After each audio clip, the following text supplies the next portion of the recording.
നമസ്കാരം. എന്താണ് ആയുർവേദം? ഭാരതത്തിൻ്റെ തനതു വൈദ്യശാസ്ത്രമാണ് ആയുർവേദം. ഏകദേശം 5000 വർഷങ്ങൾക്ക് മുമ്പ് രൂപപ്പെട്ടതായി കരുതുന്നു.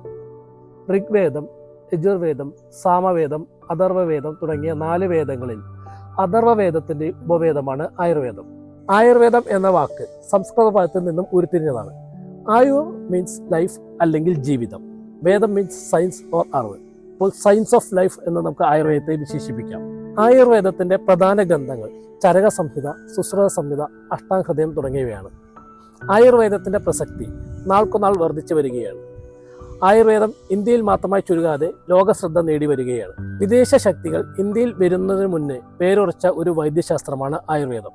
ആയുർവേദത്തെ വിവിധ ശാഖകളായി തരംതിരിച്ചിട്ടുണ്ട്. അതിനെക്കുറിച്ച് നമുക്ക് അടുത്ത വീഡിയോയിൽ സംസാരിക്കാം.